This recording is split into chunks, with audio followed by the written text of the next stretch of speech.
प्रणम्य शिरसा नेमिं गुणरयण विभूषणं महावीरं सम्मत्तरयण निलयं पयनिसमुत्थितमोक्षम्। ज्ञान आदि अनंत गुणों से अलंकृत, आभूषित, शोभित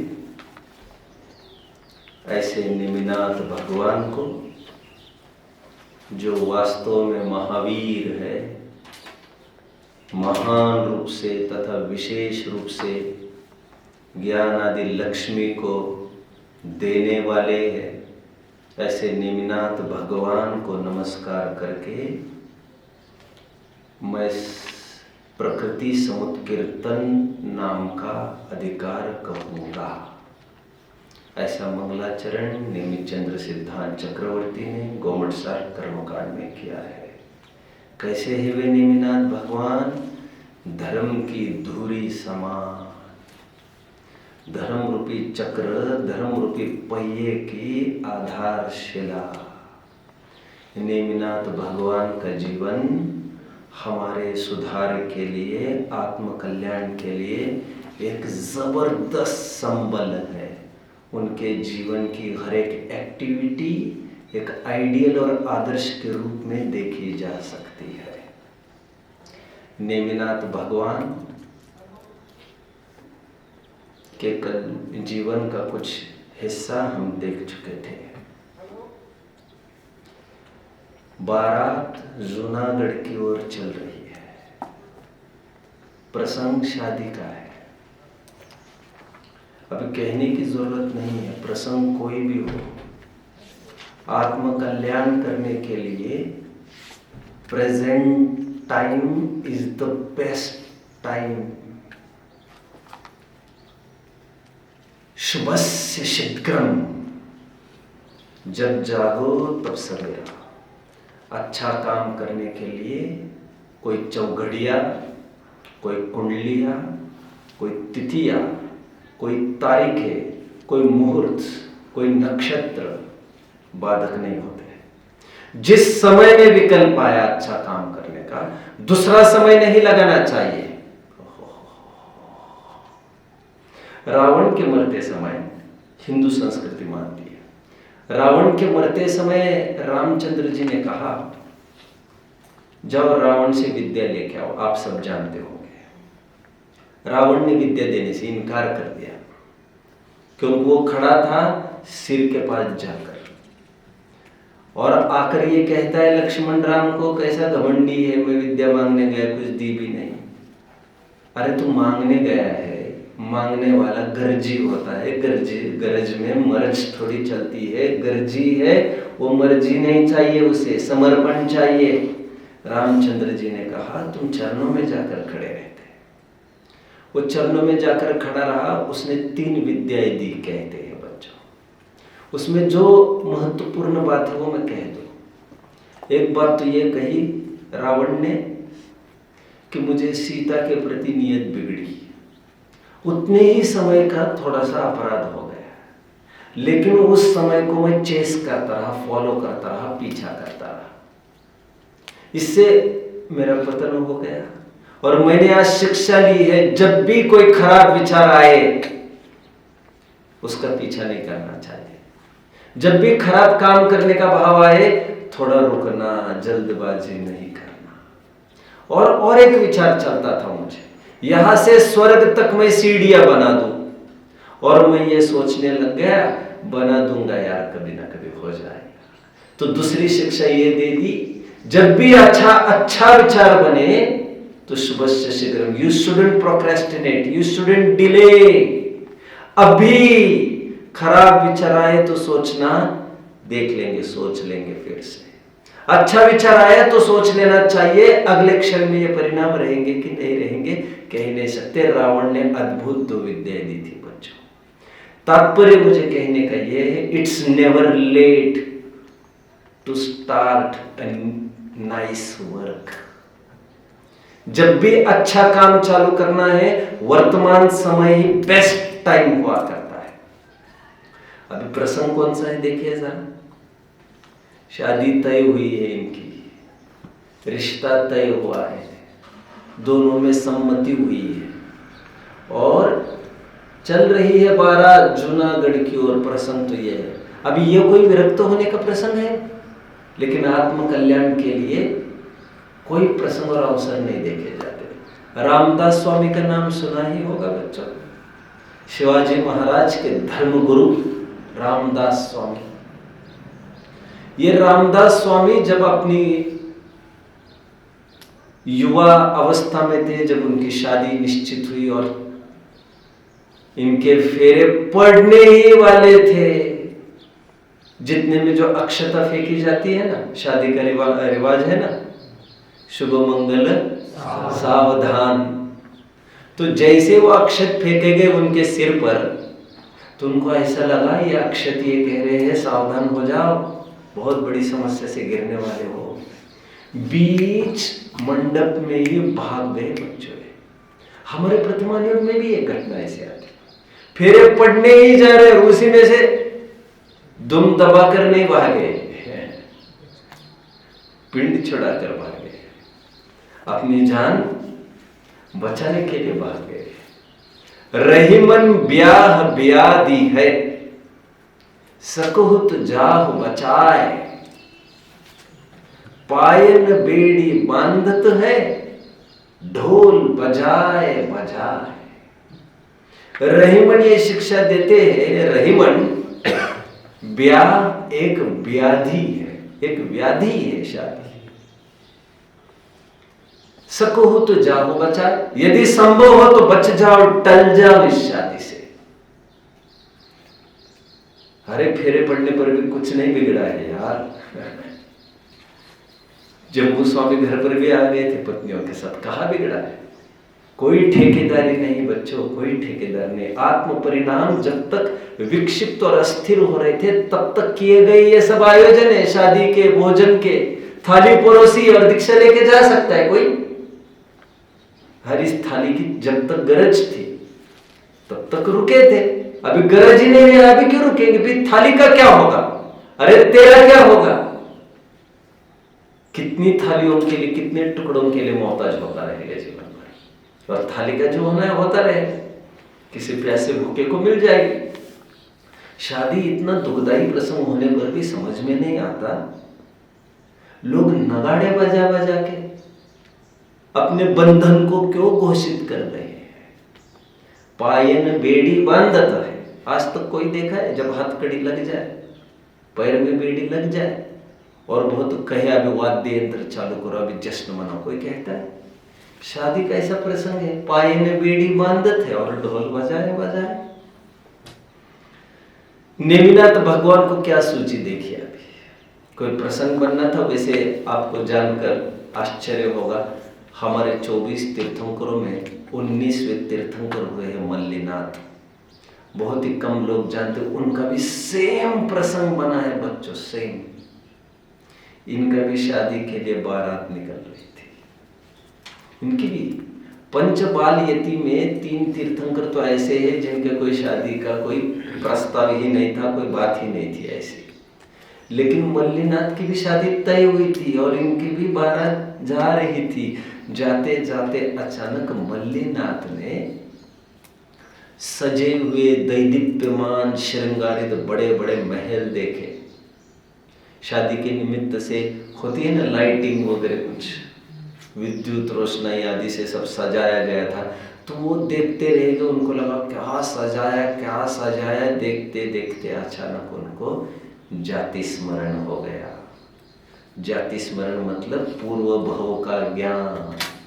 तो पूर्व भव के स्मरण में उन्होंने ये देखा, ओह मैं तो स्वर्ग से आया हूँ, जहां से मैं आया हूँ कैसे कैसे दैदीप्य विमानों में मैं रहा हूँ, उन विमानों के सामने इसकी शोभा क्या है यार, सब फीका है ये।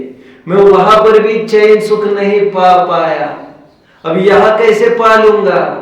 बस बीच रास्ते में ही निकल पड़े, विरक्त हो गए। अवसर चाहिए अवसरवादी के लिए। आज नेमिनाथ भगवान का भी कुछ ऐसा ही टाइम आना था, काल का परिपाक होना था। जब इनकी बारात जा रही थी, अपने दोस्त मंडलियों के साथ निकल रहे थे। निकलते समय अचानक उन्होंने ये देखा कि एक तरफ पशु काफी इकट्ठा हुए हैं एक तरफ, और ये पशु इकट्ठा होकर रुंदन कर रहे थे, आक्रंदन कर रहे थे, आक्रोश कर रहे थे, मातम मचा रहे थे, और हम्बरडा पड़ना कहते हैं ना, दुख मना रहे थे अपना। तो उनको समझ में नहीं आया अचानक इतने पशु यहाँ पर। बच्चों, यह समय गोधूलि का समय था। गोधूलि का समय किसे कहते हैं? जो संधि काल होता है उसे गोधूलि का समय कहते हैं। हालांकि संधि काल 4 होते हैं दिन में, एक पूर्वाह्न, एक दोपहर, एक अपराह्न और एक मध्य रात्रि। 4 संधि काल होते हैं, सनराइज, नून, सनसेट, मिडनाइट। गोधूलि का समय सनराइज और सनसेट का माना जाता है। गोधूलि का समय का तात्पर्य, गाय उस समय में बहुत दौड़ती थी और उस कारण धूल उड़ती थी, इसीलिए गोधूलि का समय कहा जाता था। क्योंकि सूर्यास्त होने के बाद लगभग गाय चरने के लिए जंगल चले जाते थे, और लगभग जब सूर्यास्त होने को होता था तब लौटकर जंगल से फिर से अपने मालिक के ठिकाने आ जाते थे। और गायों का नेचर आप जानते हो, कहीं भी जाए अपने मालिक के पास आ जाती हो। तो गोधूलि का समय था। दरअसल बात ये थी, बछड़ों को छोड़कर गाय चली गई थी चरने के लिए। एक तरफ बछड़े आक्रंदन कर रहे थे, मुझे मेरी मम्मी से मिलना है, और एक तरफ वो गाय आतुर थी, अपने बच्चों को मिलना है उसे, बच्चों को दूध पिलाना है उसे। उनका क्या चल रहा होगा, तो आपस में इनका वियोग और विछोह हो रहा था, एक दूसरों के लिए रो रहे थे। जैसा सीन सिनेरियो जुलूस के लेफ्ट वर्ड्स था, वैसा सीन सिनेरियो जुलूस के राइट वर्ड्स था। एक प्रोसेशन चल रहा था जुलूस मतलब, और जैसे नेतागण कोई आता है, उसकी गाड़ियां निकलती है तो एक सिक्योरिटी लगाई जाती है बच्चों, दोनों तरफ बल्लियां लगाई जाती है, बैरिकेड्स लगाए जाते हैं, कोई अंदर घुस न जाए इसलिए। उसी प्रकार वहां पर भी तीर्थंकर और तो और सम्राट और त्रिखंडाधिपति के चचेरे भाई की शादी थी, तो कोई साधारण प्रसंग तो नहीं था। तो उस तरफ भी ऐसे ही आने जाने का रोक लगी थी। तो उनको सहजता में उनको ख्याल में आया कि अरे एक दूसरों को मिलने के लिए बेताब है। जैसे बेताब मैं राजीमती से मिलने के लिए हूँ, राजीमती मेरे से मिलने के लिए बेताब होगी। लेकिन अपने स्वार्थ के पीछे जितनी तड़फन मुझे है, उससे कितनी ज्यादा तड़फन इन तिर्यंचों को है यहाँ पर इस समय में, और उनकी तड़फन को कुचल कर मैं मेरी तड़फन को गौन करके मैं शादी कहाँ से कर लूँ।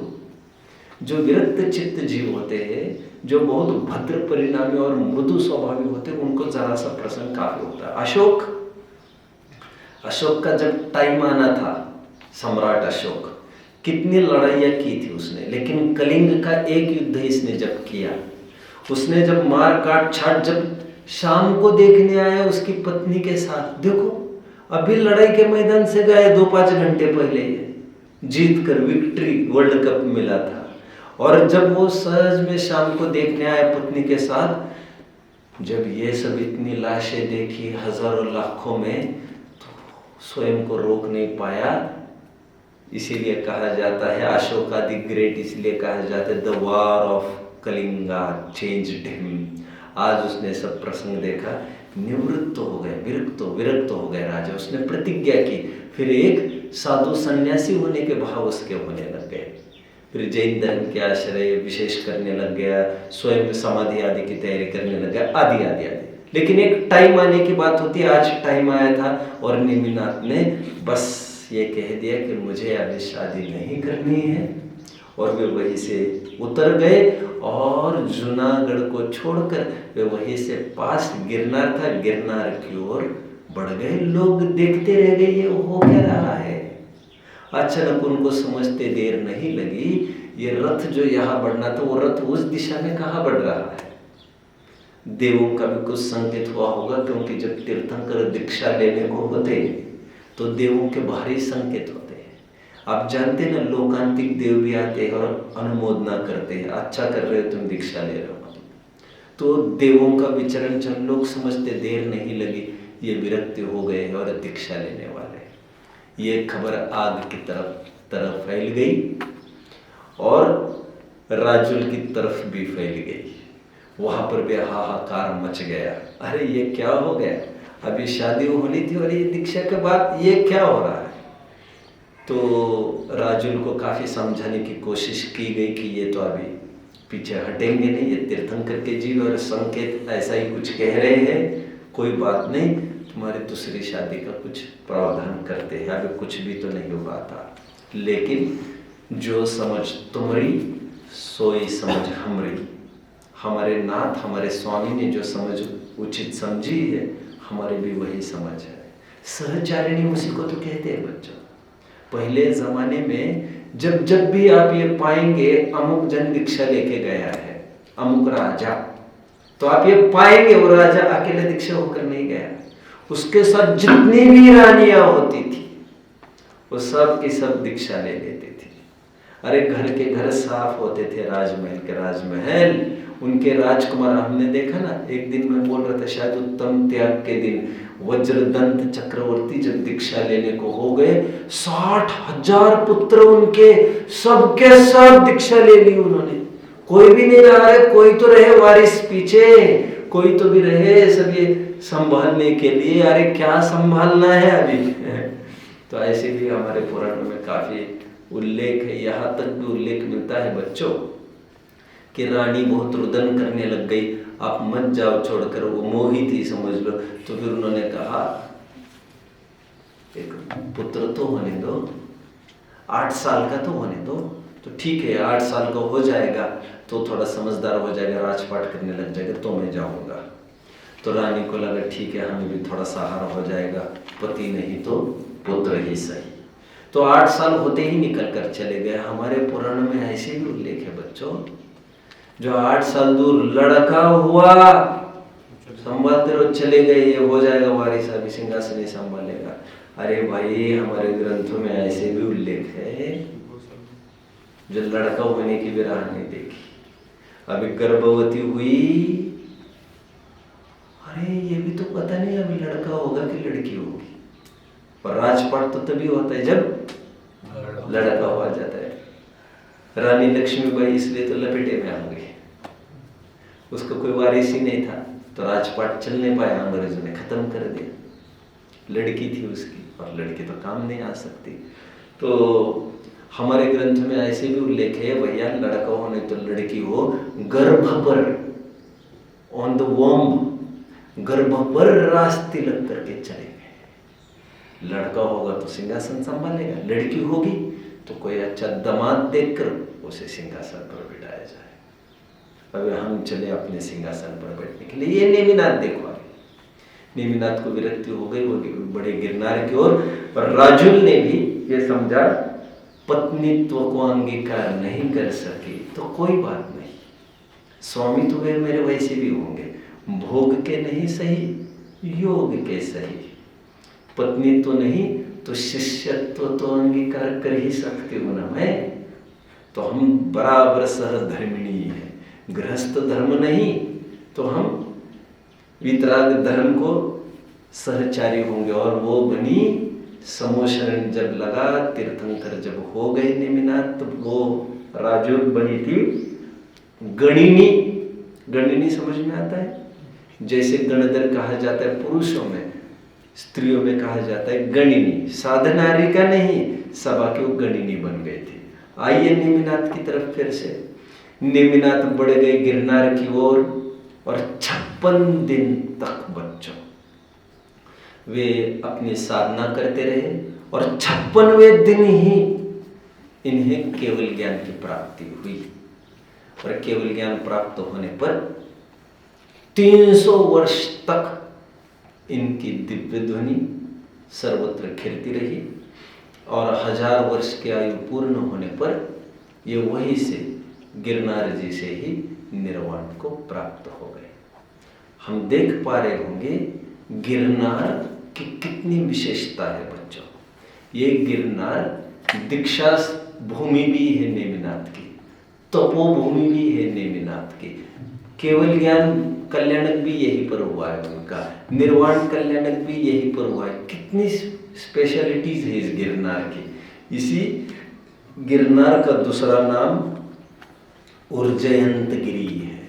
इस गिरनार की ये भी विशेषता है। धरसेन स्वामी ने तो यहाँ पर पुष्पदन भूत बलि को विद्या दी ही है, गुफा में बैठकर षटखंडागम की विषय वस्तु की, लेकिन प्रद्युम्न और शंभु कुमार कृष्ण के दोनों पुत्र यही से निर्वाण को प्राप्त हुए। और तो और गजकुमार मुनि की जो कथा है वे भी गिरनार से ही निर्वाण को प्राप्त हुए हैं। ऐसे भी आधार है अपने पास, हालांकि आपने गजपंता से निर्वाण को प्राप्त हुए, ऐसे भी थोड़े आधार है तो, लेकिन अधिक आधार आपको मिलेंगे गजकुमार मुनि के गिरनार से मुक्त होने के। और साथ साथ ये राजुल की भी तपोभूमि है यही गिरनार, उसकी भी ये दीक्षा भूमि है। आर्य का दीक्षा भी राजुलमती ने यहीं पर ले ली थी। तो ये हो गया पुराने नेमिनाथ का इतिहास। आज थोड़ी सी एक शोध खोज करने का मन बना है मेरा। देखो बच्चों, 2 प्रकार की बातें जोड़ी जाती है इसमें। वो ये कहा जाता है कि नेमिनाथ विरक्त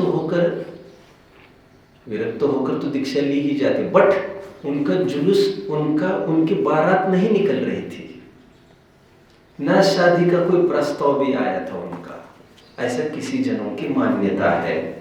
उनका ये कहना है वे तो वही के उद्यान से, द्वारिका शौरीपुर के ही उद्यान से उनको कुछ घटना हुई, वे विरक्त होकर वहीं से चल पड़े। वे जूनागढ़ की ओर उनकी बारात नहीं जा रही थी, ऐसा एक कथन मिल रहा है। उनकी एक समीक्षा करनी है और ग्रंथों में खुलकर ये बात आ रही है। ये जो पशु थे दोनों तरफ, उन पशुओं को बाड़े में जानबूझकर बांधा गया था। क्यों? क्योंकि शादी जो होने वाली है उसमें भोजन करने के लिए सब मांस पकने वाला था इनका, ऐसा भी उल्लेख है। अब उस उल्लेख, ये दोनों प्रकरणों को अभी हम देखेंगे। कौन से 2 प्रकरणों को देख रहे हैं, कौन बताएगा मुझे? वे बैठे, बाकी सब खड़े रहेंगे। अब देखिए बच्चों, बताइए दोनों प्रश्न। मांस का जो पशु को बांधा रखा था उसका है kneel down. Time, you wasted my time my dear. पीछे नील करिए जल्दी, चलो। Kneel down. This is just for wasting my invaluable time. बोलो। पहला मांस भक्षण का और दूसरा ग्रंथों में कुछ ग्रंथों में मांस भक्षण का बताएंगे जल्दी। अभी इसके बाद थोड़ी और कड़क सजा होगी बच्चे। Don't waste my time. इससे भी कड़क सजा होगी। Time please cooperate. बोलो। ग्रंथ में ऐसा बताया कि वो बारात के साथ नहीं जा रहे थे, वो जो उद्यान में खड़े थे। राइट, मतलब शादी की कोई बात ही नहीं थी इनकी। क्योंकि लोग ये समझते हैं, इतना तो दिमाग खिसका नहीं होता यार इनका, किसी की जान के साथ खिलवाड़ तो नहीं करते इतने बड़े पुरुष, फिर उसका क्या होगा, ऐसा लोग समझते हैं। और प्रॉपर प्लानिंग होती, कोई वचन देते तो उसको निभाते भी बड़े लोग। तो तो शादी थी, तो फिर उन्होंने ऐसा कोई गलत काम नहीं किया। राजुल के जीवन के साथ न कोई खिलवाड़ किया है उन्होंने, और न उन्होंने शादी का वचन देकर मुकर भी गए। नहीं तो जम्बू स्वामी थे हमारे, उन्होंने वचन दिया तो उन्होंने निभाया, भले ही शादी के बाद चले गए। तो ऐसे हमारे निमित्त नहीं हो सकता, ऐसे किसी जन का भ्रम। उसकी बात थोड़ी सी मैं करूँगा। कुछ आपके सामने लेख पढ़ूंगा मैं, अच्छे। ये वैसे मेरे सामने एक जैन धर्म नाम की पुस्तक है बच्चों। ये जैन धर्म के पेज नंबर 14 पर हूँ मैं। ये जैन धर्म पुस्तक कैलाश चंद सिद्धांत शास्त्री, वाराणसी, अथवा मथुरा में आए थे बाद में। इन्होंने लिखी हुई बहुत गजब की पुस्तक है। उसमें भगवान नेमिनाथ के बारे में कुछ लिख रहे हैं, उसका पैराग्राफ में पढ़ के दिखाता हूँ। वहां जूनागढ़ के राजा की पुत्री राजमती से नेमिनाथ का विवाह सुनिश्चित हुआ। बड़ी धूमधाम के साथ 12 जूनागढ़ के निकट पहुंचे। अंडरलाइन। नेमिनाथ बहुत से राजपुत्रों के साथ रथ में बैठे हुए आसपास की शोभा देखते जा रहे थे। उनकी दृष्टि एक ओर गई तो उन्होंने देखा कि बहुत से पशु एक बाड़े में बंद है। वे निकलना चाहते हैं किंतु निकलने का कोई मार्ग नहीं है। भगवान ने तुरंत सारथी को रथ रोकने को आदेश दिया और पूछा कि इतने पशु इस तरह क्यों रोके गए हैं। नेमिनाथ को यह जानकर बड़ा खेद हुआ कि उनकी बारात में आए हुए अनेक राजाओं के आतिथ्य सत्कार के लिए इन पशुओं का वध किया जाने वाला। अंडरलाइन सेकंड पॉइंट, यानी इसलिए वे बाड़े में बंद है। फिर नेमिनाथ का हृदय द्रवित हो गया, विरक्त हो गए और निकल गए। वैसे आपको बता दूं, ये जो कैलाश चंद सिद्धांत शास्त्री है, एक जबरदस्त विद्वान रहे। इनकी सानी होना थोड़ा मुश्किल है। मैं ये नहीं कह रहा इनकी कोई सानी नहीं थी। इनके लिखे हुए लगभग 15-20 ग्रंथ है स्वतंत्र। टीका संपादन कितने ही होंगे, लेख सैकड़ों है। बहुत उद्भट विद्वान थे ये, मैंने काफी पढ़ा है इनको। पूरा प्रामाणिक लिखते हैं ये। 2 बातें इन्होंने कही। कौन कौन सी बातें कही? अंडरलाइन कहाँ पर कराया? उसको आप बच कर रहना है ना। आपकी शिकायत आएगी, मैं तुम्हें घर पर भेज दूंगा। अभी घर वालों को भी बुलाया जाएगा। अनुशासनहीनता नहीं चलेगी मुझे, आप समझ रहे हो। बुद्धि में कच्चे होंगे तो आई कैन टॉलरेट। मुझे बुद्धि नहीं वाले भी चलेंगे बच्चे, समझ रहे हैं।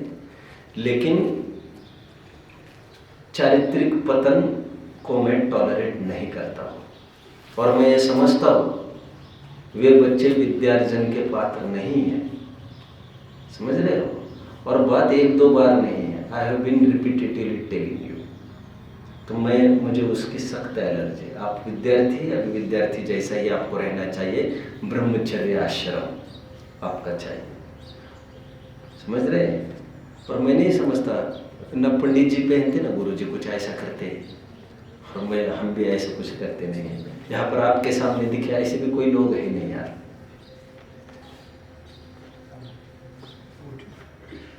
सम्यक था थोड़ा फैशनेबल, हम लोग तो ऐसे कोई है भी नहीं फैशनेबल।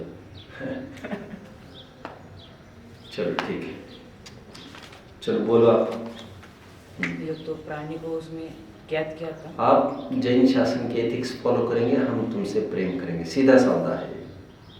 तुम 1 कदम आगे सरकोगे, हम 10 कदम आगे सरकेंगे। और संबंध आज का ही नहीं रहेगा अपना। तुम्हारे अंतिम श्वास तक, हमारे अंतिम श्वास तक संबंध रहेगा। कोई संकट आए तो हम तुम्हारे साथ रहेंगे, तन से, मन से और धन से भी। लेकिन तुम जैन शासन के एथिक्स फॉलो नहीं करोगे, we will not be able to continue even a minute also. क्योंकि मुझे बाकी के बच्चों का ख्याल करना है।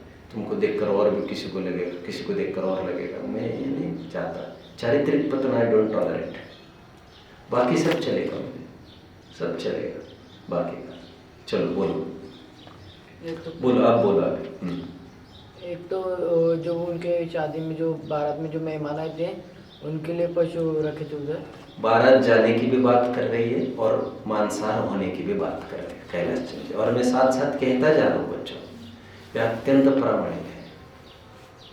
कौन नॉट दिस, ये जैन धर्म जो पुस्तक है वो पुस्तक ही पूरी प्रामाणिक है। कैलाश चंद जी एक प्रामाणिक व्यक्ति है। ये जो पढ़ा है वो जाता। अभी ये 2 बातें। अब कुछ मेरे पास और कुछ चीजें हैं, उसको भी थोड़ा पढ़ लेता हूँ। इसका काम हो गया अभी। अब देखो,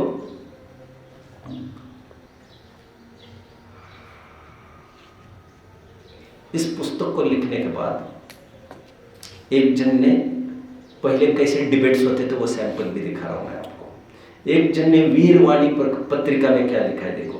वीरवाणी, ये मैं जो पढ़ के दिखा रहा हूं, ये जैन निबंध रत्नावली कटारिया जी द्वारा लिखी है। रतनलाल कटारिया, मिलापचंद कटारिया मेरी बहुत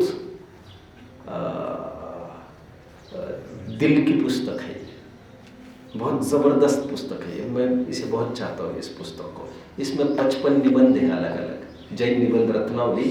ये लगभग 70 साल पहले लिखी हुई है। इसका पेज नंबर है, भाग 1 है ये, ऐसे भाग 2 है बच्चों। ये भाग 1 है, 164 पेज का कुछ अंश पढ़ूंगा मैं। 164 से लेकर लेख है ये पूरा, उसका प्रकरण पढ़ूंगा।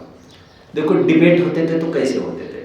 वीरवाणी वर्ष 3 पृष्ठ 25 पर क्षुल्लक श्री सिद्ध सागर जी ने पंडित कैलाश चंद जी कृत जैन धर्म पुस्तक की समालोचना करते हुए लिखा है। ये कौन लिख रहा है? कौन लिख रहा है? ये कटारिया जी क्या लिख रहे हैं कि सिद्ध सागर जी ने खंडन किया है कैलाश चंद जी का। अभी डिबेट कैसे होते हैं, ये डिबेट का हुआ तो समालोचना कैसी होती है वो मैं आपको थोड़ा बता रहा हूं। तो ये लिख रहे हैं कि वे समालोचना करते समय लिख रहे हैं सिद्ध सागर जी, नेमिनाथ की बारात का जो वर्णन है वो जूनागढ़ की और जाने के साथ दिगंबरों की मान्यता के अनुसार संबंध नहीं रखता। जो खुलकर बोलते थे पहले, ऐसे खुलकर बोलते थे। कोई भी विद्वान ने गलत टिप्पणी किया, ऐसे खुलकर बोला जाता था कि साहब आपने गलत बोला है, फिर सामने वाले को प्रूव करना पड़ता था। आज तो बहुत झगड़े के काम होते, किसी को कोई भी कुछ बोल नहीं सकता, गुटबाजी होती है, कोर्ट केसेस होते हैं, FIR होती है, सब दिक्कतें हैं। जाने के साथ दिगंबरों की मान्यता के अनुसार संबंध नहीं रखता। जो वैराग्य उत्पन्न करने का छल रचा गया था उसका संबंध द्वारिका के उद्यान आदि के साथ है। इसे द्वारिका के उद्यान से उनको विरक्ति, पद्म पुराण से जान लेना चाहिए। सिद्ध सागर क्या कह रहे? पद्म पुराण से जान लो। बारात सजकर जूनागढ़ नहीं गई, किंतु द्वारिका से ही नेमिनाथ दीक्षा के लिए पालकी में बैठकर निकले। बारात जाने की जो कविता या कथा है वह दंत कथा है, उसका आधार और उसका आधार चित्र है। बस ऐसा उन्होंने लिखा है। मतलब ये दंत कथा है, मतलब क्या? बेवकूफ बनाने के, छोटे बच्चों को मनोरंजन के लिए कही गई कहानियां है। और ये कहानियां इसलिए गढ़ दी गई है, मढ़ दी गई है। वे चित्र हम देखते हो, बारात जा रही नेमिनाथ की सब जगह, उसको देख देख कर लोग बोलने लग गए, बेटे पद्म पुराण पढ़ ले, ग्रंथों को पढ़ा करो, चित्रों पर भरोसा मत करो। ऐसे सिद्ध सागर लिख रहे कैलाश चंद जी को। बीच में कौन प्रवेश कर गए हैं? कटारिया जी। और एक पर आई हुई आपत्ति, वो कैलाश चंद जी पर आपत्ति थोड़ी आई है, फिर वो उनका निपट लेंगे। अरे भाई ये तो जिनवानी के ऊपर आपत्ति आ गई है, तो कैलाश चंद जी की क्या और कौन क्या? तो कटारिया जी क्या लेख में लिख रहे हैं अभी देखिए, समीक्षा। अभी वे समीक्षा कैसे करते हैं देखो इस बात की। जैन धर्म प्रथम संस्करण पृष्ठ 18 में लिखा है। पहले ये लिखना जरूरी होता है समीक्षा के लिए, किसने क्या बोला है। जूनागढ़ के राजा की पुत्री राजमती से नेमिनाथ का विवाह निश्चित हुआ। बड़ी धूमधाम के साथ बारात जूनागढ़ पहुंची। इस पर आपत्ति करते हुए क्षुल्लक जी ने नेमी प्रभु की बारात की बात की गलत बताया। ऐसा ही कुछ अन्य विद्वानों का भी ख्याल है, उस समय में ऐसा था, परंतु यह सब ठीक नहीं है। मंदिर आदि में जो नेमू प्रभु की बारात के चित्र पाए जाते हैं वे शास्त्र सम्मत ही है। उन्हें जो शास्त्राधार से रहित दंत कथा मात्र या श्वेतांबरों की नकल बताते हैं, उन्होंने इस विषय में दिगंबर शास्त्रों का ठीक से अध्ययन नहीं किया है। देखिए अभी अदर कोट करते जाएंगे। इतना मजा आता है ये पढ़ने में, इतना मजा आता है बच्चों। मेरे ऐसे सालों बीते हैं, सालों। मैं ये जो पुस्तक है आपके सामने वो कम से कम 10 दफे पढ़ चुका हूं, कम से कम 10 दफे। कुछ लेख कम से कम 25-30 दफे पढ़ चुका हूं, कुछ विशिष्ट आर्टिकल्स इसके।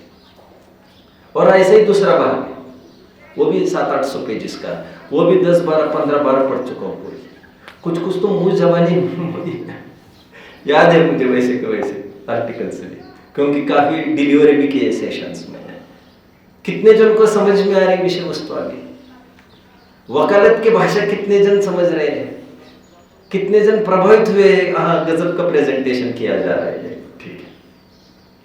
अब ये आधार देंगे, केवल इतना कहकर निजात नहीं पाएंगे कि बहुत सारे दिगंबरों के ग्रंथ में यार तू ही पढ़ ले, इतना कहकर काम नहीं चलता। कोर्ट में प्रॉपर आधार चाहिए, दस्तावेज चाहिए, ऊपरी हवा की बातें नहीं चलती, आधार की बातें।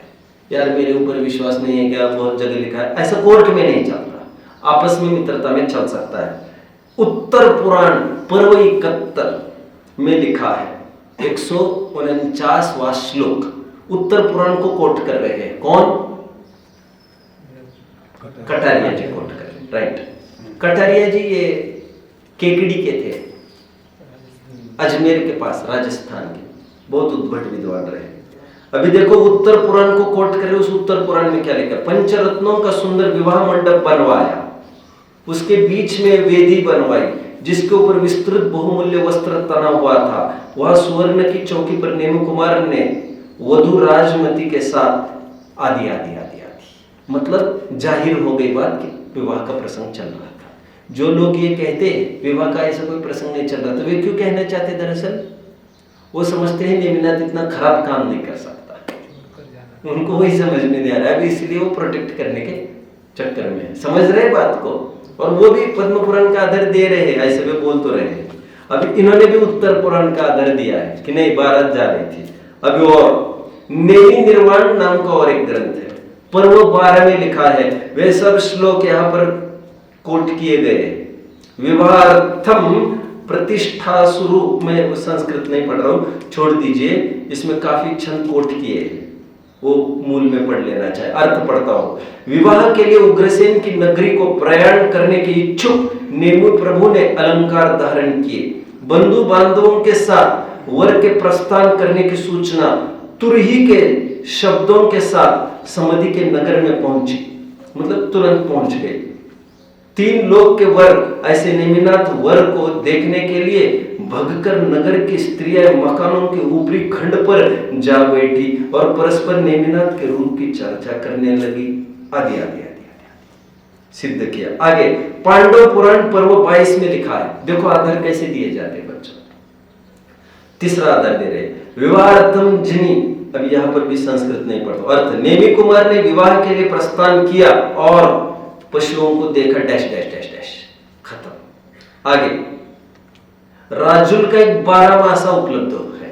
12 मासा हुआ करते थे, जैसे 12 भावनाएं होती है वैसे 12 मासा पहले हुआ करते थे, उसकी कभी मैं चर्चा फिर कभी करूंगा। उसको कोट करते कह रहे हैं, तुम आगे आषाढ़ में क्यों न लियो व्रत, काहे को एती बारात बुलाई? क्या उल्हाना दी जा रही है? तुम यार बाद में ले लेते ये व्रत, और फिर लेने थे तो अभी बारात को काहे के लिए बुलाया? ऐसा एक जन बोल रहा है। और 56 कोड़ जुड़े यदुवंशी, 56 करोड़ बाराती आए थे। कितने? अब उन सबके बीच में हाहाकार मच गया, इतने जन आए यार, तुम 2 दिन पहले बताते, सबका रिजर्वेशन बुकिंग, फिर भोजन टेंट का कॉन्ट्रैक्ट दिया, वेटर केटर का कॉन्ट्रैक्ट दिया, और फिर राजुल का भी बुकिंग किया है तुमने, तो सबसे बड़ा बुकिंग। चलो, और 56 कोड़ जुड़े यदुवंशी व्याहन आए निशान बजाई, संग समुद्र विजय बलभद्र मुरारी हूं कि तुम्हें लाज न आई। और इसमें कितने जनों की नाक कट रही है? तुम शादी को मना कर जाओगे, अभी बलभद्र खड़े, उनकी लाज चली गई, समुद्र विजय तुम्हारे बाप की लाज चली गई, और तो मुरारी जी भी खड़े, कृष्ण, उनकी भी लाज चली गई, सबकी दाव पर लगा दी। तुमने हमारी इज्जत नहीं रखी, हमने कहा था शादी करना और तुम पीछे हट गए, अरे यार नेमिनाथ तुमने ठीक नहीं किया। ऐसा उल्हाना दी जा रही प्रसंग में। लेकिन सिद्ध क्या करना है यहाँ पर? यह सिद्ध नहीं करना है उन्होंने अच्छा किया कि खराब, यह सिद्ध करना है शादी तय हुई थी और बारात जा रही थी।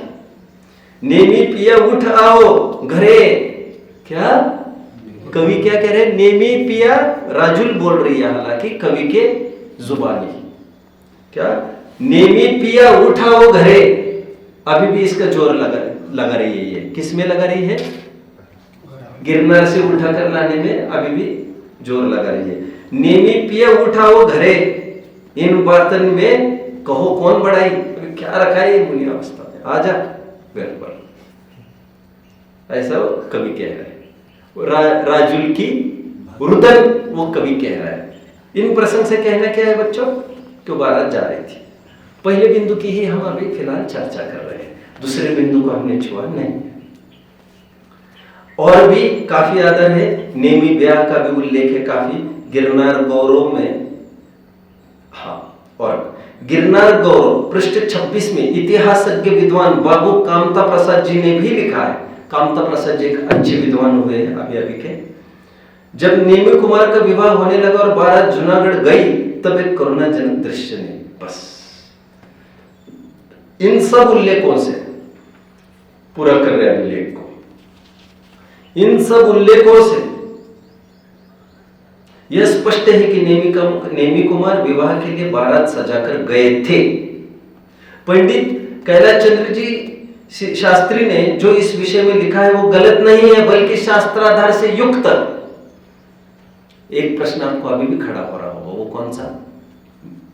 घुटना टेक वालों में से मैं पहले मेरे भाइयों को अवसर दूंगा।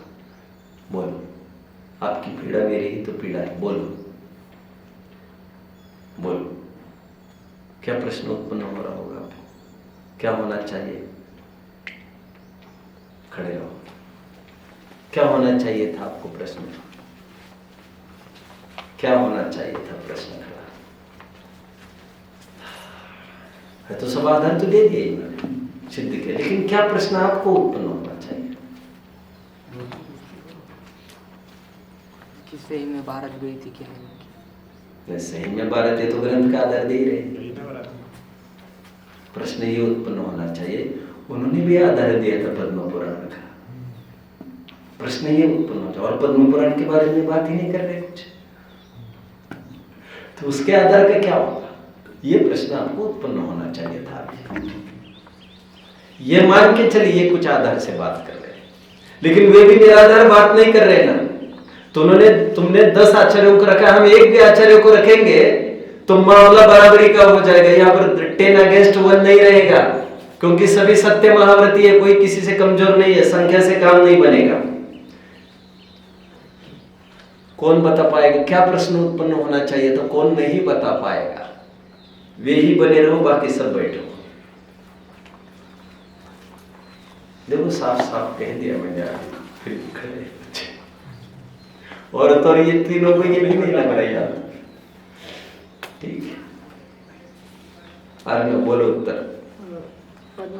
पद्म पुराण में दिया है आधार, उसकी तो कटारिया जी कुछ बात करना चाहिए था ना, कटारिया जी को।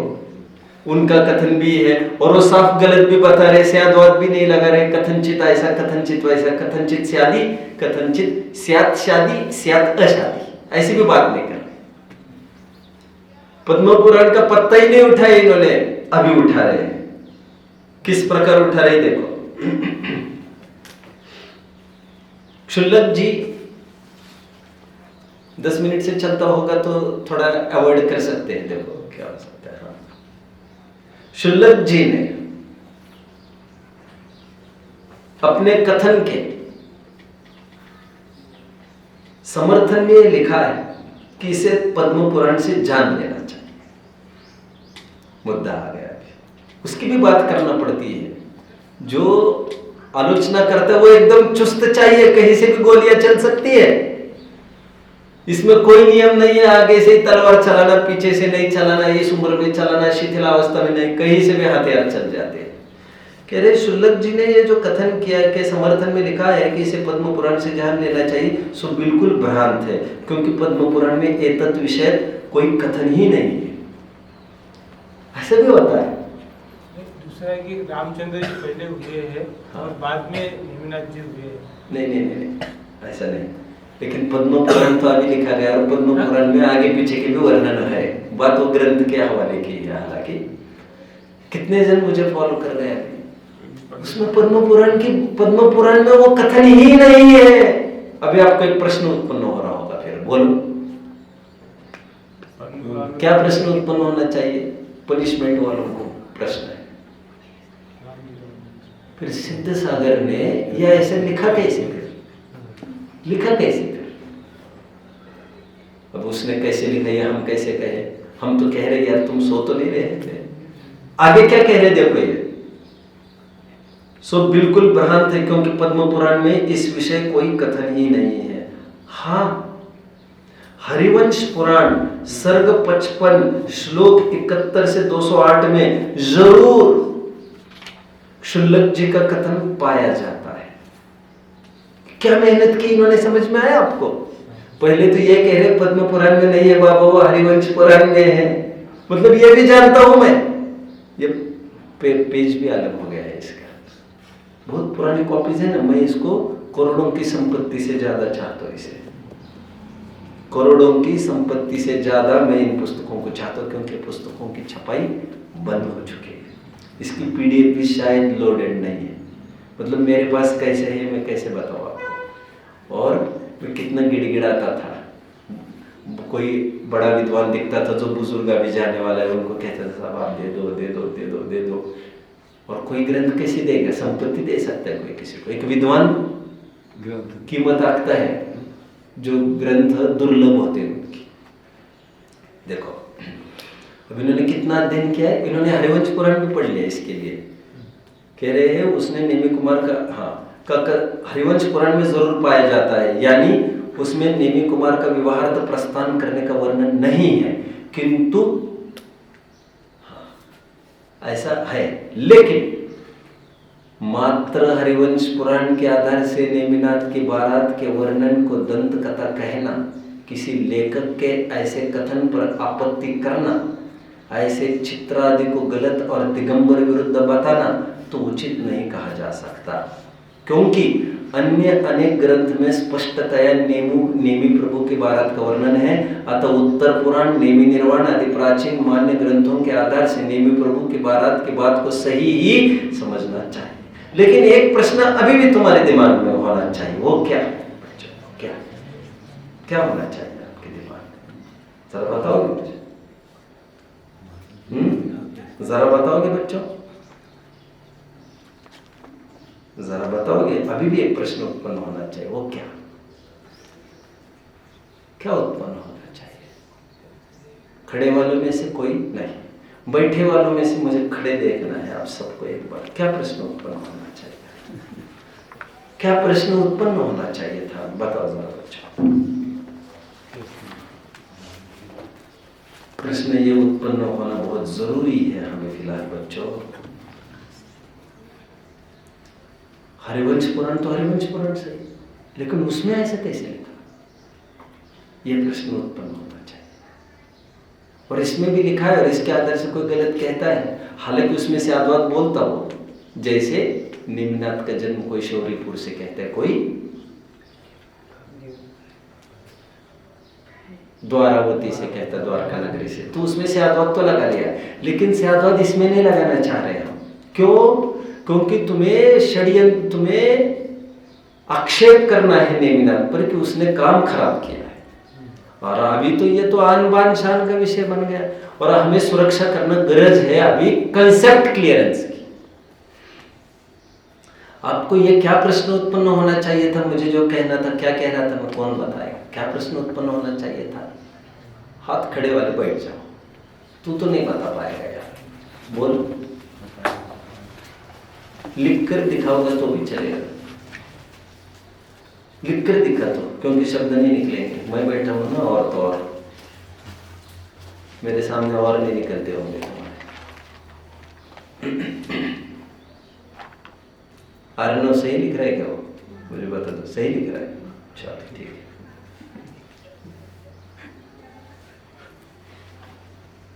अभी हरिवंश पुराण को मैं फाइल पर लेता हूं।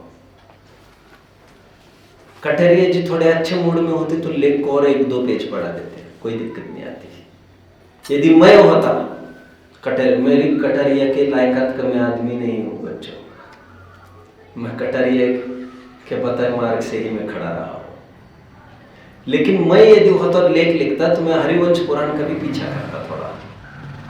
क्या पीछा कैसे करता मैं बता रहा हूं। और इसकी आइडिया उन्हीं के एक लेख, जो मूल संघ में पंचामृत अभिषेक का अभाव, उन्हीं का लेख है इसी ग्रंथ में, जैन निबंध रत्नावली भाग 1 पेज नंबर 403, उसी को आधार बनाकर मैं कंपाइल करके बात करूंगा अभी। अब देखिए बच्चों जरा, हरिवंश पुराण ग्रंथ में जरूर लिखा है, लेकिन हरिवंश पुराण दिगंबरों का है ही नहीं। मैं आपको और एक बात बता देता हूँ बच्चों, बड़ी रहस्य की बात बताता हूँ। कभी मैं इस फील्ड में एकदम नया था, बिल्कुल आपके सही का। आपका भी लगभग 1 साल गया होगा धर्म में, हाँ ना? मेरा भी लगभग इतना ही टाइम गया था, तब की बात है। लेकिन मैं अध्ययन खूब करता था, हालांकि 15-20 घंटे में अध्ययन कर लेता था। तब कंटिन्यूटी में तो घंटों भी नहीं उठता था। फर्क थोड़ा तो था, लेकिन मैं स्वयं को समझदार ज्यादा समझने लग गया था। अकड़ की तरफ से नहीं कह रहा हूं, मैं ये कहता सोचता था मेरा खूब अध्ययन हो गया है। एक दिन की बात है, एक वहां पर खनियाधाना में एक जन ने ज्वाइन किया एज ए टीचर। बाद में उन्होंने दीक्षा ले ली, मुनि बन गए। वो अतुल नाम था उनका, विद्यासागर महाराज के संग में फिर उसने दीक्षा ली थी। वो 2 ही साल रहे, यहाँ पर फिर चले गए। फिर अतुल ने एक दिन मुझे ये कहा, बोले किसने कहा पंचामृताभिषेक अप्रामाणिक है? कितने जन ने पंचामृताभिषेक किया है बच्चों आज तक? तुमने किया है? घर वाले अभी भी करते हैं? नहीं कहते, बंद कर दिया? अच्छा, बहुत अच्छा हो गया। पंचामृत के नाम पर पूरा भगवान पर भी जहर उंडेल रहे हुए, अमृत तो बाढ़ में गया, और स्वयं भी जहर का सेवन कर रहे। इतनी मूर्खता के हद। और थोड़ा भी वैज्ञानिक कोई होगा ना, थोड़ा भी वैज्ञानिक ठीक ठाक सोच वाला, वो कहेगा यार ये उज्जवल भगवान को दही से, शहद से, घी से, रबड़ी से, मालपुए से, हलवे से, और क्या क्या अच्छा लगता है आपको, पकौड़ी से और डोसा से, इडली से। क्या हो रहा है यार ये सब? ये कोई रसोईशाला है क्या? क्या बेवकूफी लगती है ये?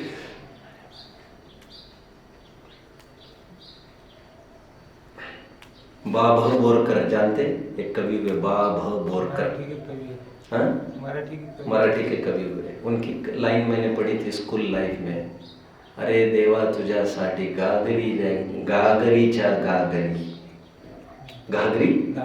घागरीच्या घागरी, आणि नाही रे ते गरिबांच्या घरी एकही भाकरी। ऐसी बहुत सुंदर पोएम थी वो, जिसमें कहा जा रहा था, और आई थिंक अभी कोई एक फिल्म निकली थी POK, if I am not wrong, PK, अच्छा पीओके तो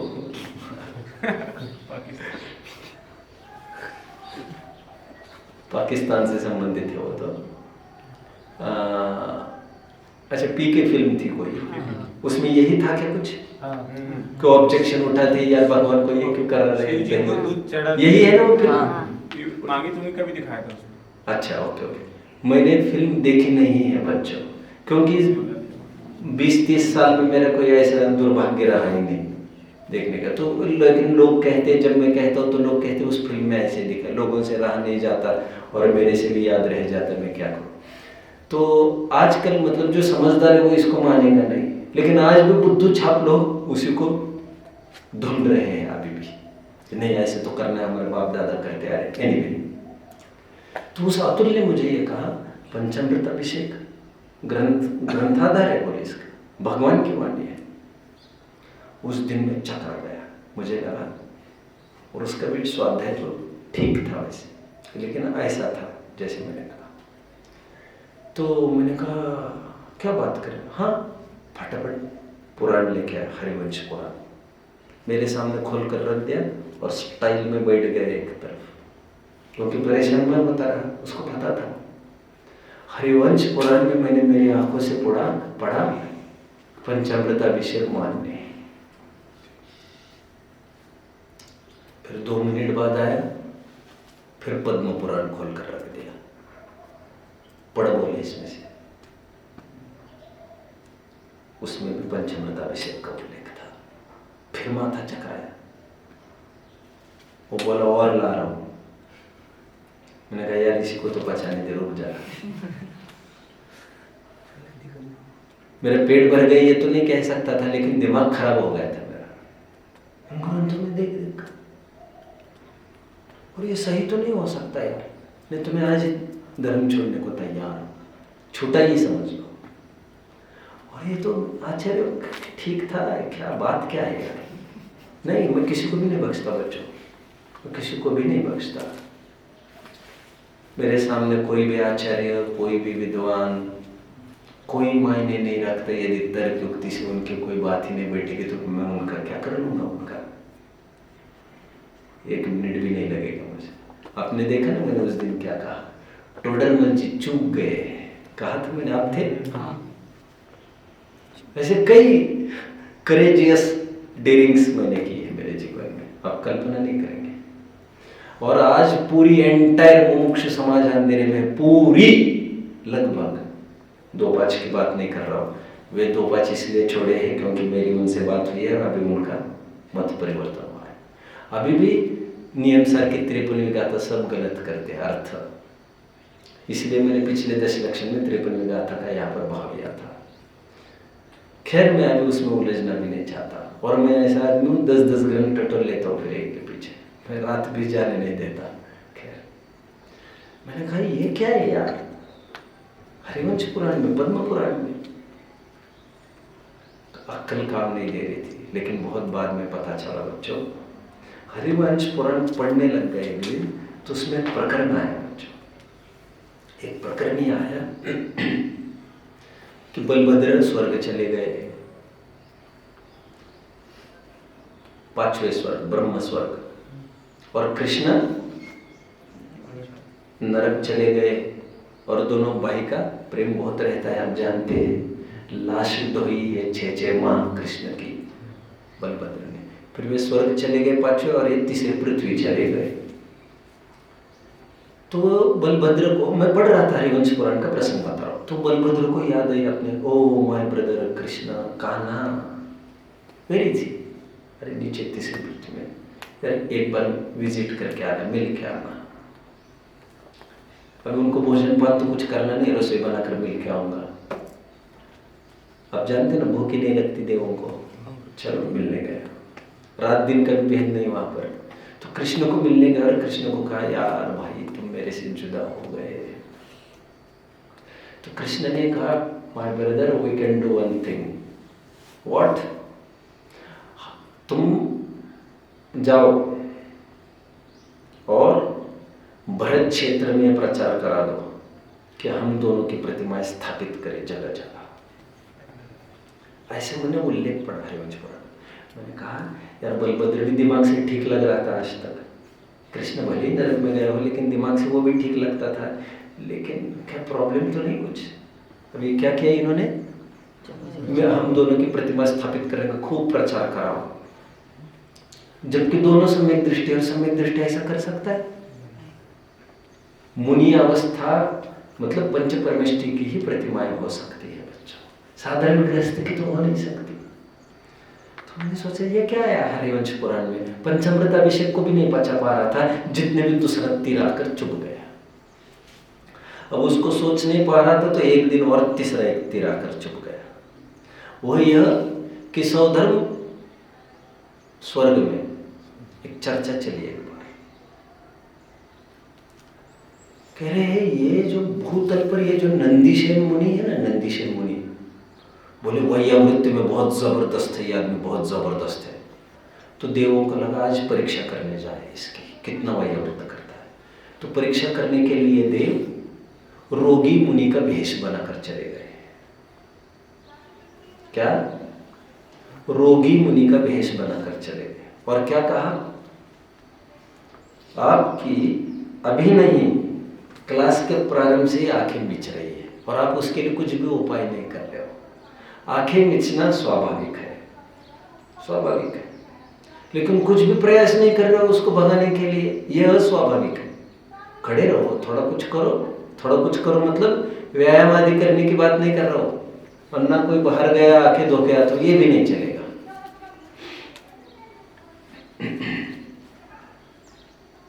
कहां तक आया हूं मैं बच्चों? रोगी मुनि का भेष बनाकर सौधर्म इंद्र आया। और वे नंदीसेन मुनि के पास जाकर बिलखने से लग गए। ओह, मुझे तो बहुत मैं कृश हो गया हूँ, मुझे खाने का भाव याद आ गया। ठीक है, नंदीसेन मुनि ने तुरंत कहा, क्या क्या भोजन करना है तुम्हें, तू बता। तो उन्होंने कहा, मुझे पूर्व देश के चावलों का सुगंधित भात चाहिए, पांचाल देश की मूंग की स्वादिष्ट दाल चाहिए, पश्चिम देशों के गायों का तपाया हुआ घृत चाहिए, कलिंग देश की गायों का मधुर दूध, और नाना प्रकार के व्यंजन कहते रहे।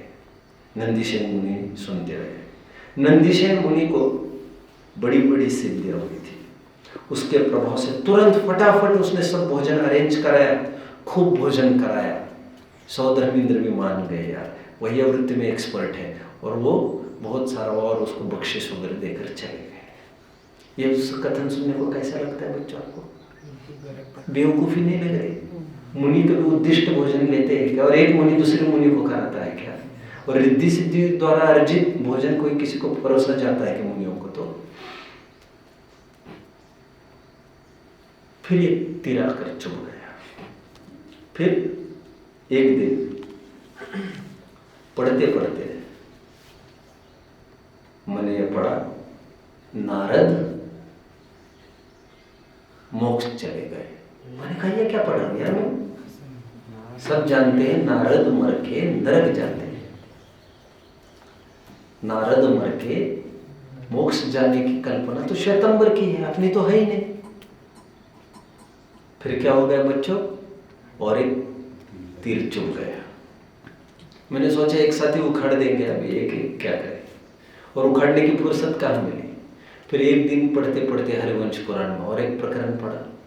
बाहुबली को केवल ज्ञान हुआ। बाहुबली को केवल ज्ञान होने के बाद वे गमन करते हुए अपने पिताजी के समोशरण में आकर खड़े हो गए। क्या गजब हो गया यार, केवल ज्ञान होने पर। और ऐसा भाव हो सकता है कि यहाँ जाओ और समोशरण में जाकर करेंगे कि कोई कान रहे हैं क्या इनके, जो वहां के प्रवचन सुनने हैं उनको? केवल कोई विकल्प ही नहीं होते। तो मुझे एक दिन पता चला हरिवंश पुराण ना ही हमारी माँ है, ना ही हमारे पिता और बड़े भाई ने लिखा है उसे। हरिवंश पुराण के कर्ता जिनसेन आचार्य, ये उत्तर पुराण के कर्ता जिनसेन आचार्य नहीं है, ये पुन्नाट संगी है, जो काष्टा संगी का एक भेद है। और काष्टा संगी दिगंबरा भाषों में, जैना भाषों में उनकी गिनती होती है। मतलब हरिवंश पुराण जैनियों का ग्रंथ ही नहीं है। पढ़ना हो तो भले पढ़ लो, लेकिन सावधानी से पढ़ो। शराबी डॉक्टर के पास जाते हैं कि नहीं काम निकालने के लिए? हाँ, शराबी डॉक्टर यदि डांटे, डेंटिस्ट था, अथवा किडनी का नेफ्रोलॉजिस्ट था, एक्सपर्ट था, तो किडनी का एक्सपर्ट होने से उस दिन एक उन्होंने कहा, क्यों रे शराब वराब पीता है क्या? वो स्वयं शराब उसकी गंदा रही और हमने छुई भी नहीं कभी। उसकी डांट फटकार खाएंगे कि नहीं? उसको कहेंगे कि नहीं तू तेरा देख, कहेंगे क्या? अपना काम निकालते हैं कि नहीं हम दुर्जनों से भी? हरिवंश पुराण से भी हमें ऐसे ही काम निकालना है, सावधानी से। अब उसकी बात आती है डॉक्टर को, तो तुम तुम्हारा नाक बंद करके जाओ, लेकिन चेकअप वही अच्छा कर सकता है, तो उसी के पास जाते हैं हम कि नहीं? तो यहां पर भी सावधानी से पट्टी बांध के जाओ, हरिवंश पुराण से और निकल कर आ जाओ। अब पद्म पुराण की सुन लो बच्चों। पद्म पुराण भी हमारा ग्रंथ नहीं है, दिगंबरों का मुद्दा। पौंचरीव मूल ग्रंथ है श्वेतांबर का, जो विमल सूरी ने लिखा है। उसका अनुवाद हमारे दिगंबर रविशेन आचार्य के अनुवाद हूबहू, इसलिए पद्म पुराण में 2500 ऐसी मिस्टेक्स मिलती है। इसलिए ध्यान रखना चाहिए, इनको जिनवानी मानकर, भगवान की वाणी मानकर, वैसे तो एक भी ग्रंथ आपको नहीं पढ़ना चाहिए। समय सार भी ये मानकर मत पढ़िए ये भगवान बोल रहे हैं, सावधानी से पढ़िए। कोई भी कभी भी कुछ भी मिलावट कर सकता है, इस धोखे में मत रहिए, सब भगवान की वाणी। और पंडित जी ने कहा तो पंडित जी कौन है तुम्हारा, कोई भगवान थोड़ी है। तो मेरा दिल हल्का हो गया जब मुझे पता चला हरिवंश पुराण का ये उल्लेख है नेमिनाथ को द्वारावती से विरक्त होने के उद्यान की, तो अभी मैंने दरकिनार कर दिया और मैं इसी नतीजे पर पहुंचा रहा, हरिवंश पुराण तो कोई बात ही नहीं है। अभी दूसरे कथन की ओर आकर रुकते हैं। कौन सा कथन बचा है बच्चों? हाँ? चलो इसको बाद में देख लेते हैं। ओम